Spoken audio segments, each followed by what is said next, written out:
Hi friends, ఇంకా మేమైతే ఈరోజు ఇంకతో 5 రోజులు అయితే పూర్తయిపోతుంది కదా. మా వినాయకుడు టార్లో ఎత్తే లోపే వర్షం అయితే చాలా అంటే చాలా స్పీడ్గా కురిసింది. ఇంకా ఆగిపోయిన వెంటనే వినాయకుడిని ఎత్తేసాము. ఇంకా అయితే తప్పండ్రు అయితే ఫుల్గా వెయిట్ చేసుకున్నారు తప్పట్లని. ఇంకా సర్లే అని చెప్పి పక్కనే ఉన్న టెంపుల్ పక్కన సొందలకి అయితే తిప్పాము. ఈ సొందలోనే మా ఊర్లో బొడ్రాయి ఉండేది. అక్కడ బొడ్రాయి కాయ కొట్టుకొని స్టార్ట్ అవ్వాలని చెప్పి వెళ్ళాము.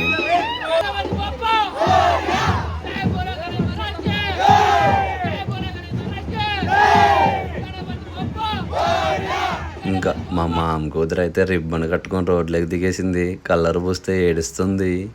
ఇంకా తర్వాత అయితే మా ఓడు అల్లుడుగాడైతే బొడ్రాయికి అయితే కాయ కొట్టాడు.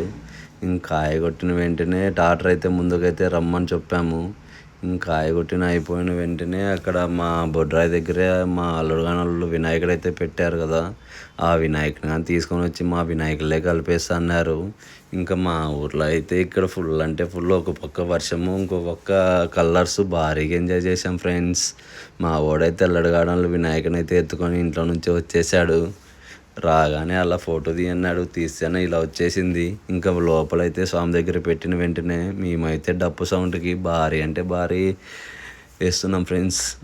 తర్వాత అయితే ఇంకా ముందుకు వెళ్ళదు కానీ చిన్న సొందలు కదా, మెయిన్ రోడ్లో అయితే వేద్దామన్నారు. సర్లే అని చెప్పి తొందరగా ముందుకు వెళ్దామని చెప్పి వెళ్ళాము. మేము ఒకవైపు ఊరేగింపిస్తుంటే మరొక వైపు ఆకాశంలో మబ్బులు కమ్ముకొని వస్తున్నాయి. ఇంకా సర్లే అని చెప్పి తొందరగా వెళ్తే బెటరు, మరి వర్షం వస్తా అని చెప్పాము. మా అయినా కానీ మా వినాయకుడు వర్షంలోనే తడుస్తున్నాడు. ఇంకా ముందుకు వెళ్ళగానే మెయిన్ రోడ్లో పెద్ద రోడ్డు అయితే వస్తుంది, అక్కడైతే గుంపుగా డ్యాన్స్ చేద్దాం అనుకున్నాము. ఇంకా అక్కడికి వెళ్ళగానే డప్పు సౌండ్ 5 అడుగుల స్టెప్ అయితే కొట్టించాము.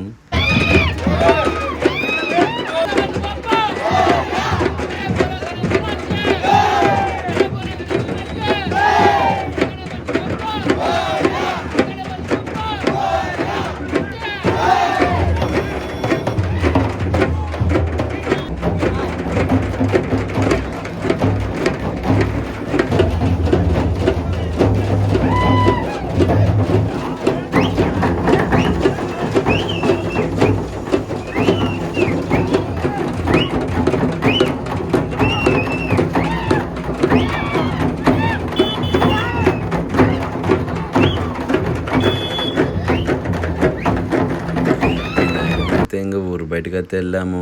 అందరి టార్లో ఎక్కుని నిమజ్జనం అయితే చేయడానికి కాలువ దగ్గరికి వెళ్ళాం friends. Thank you for watching.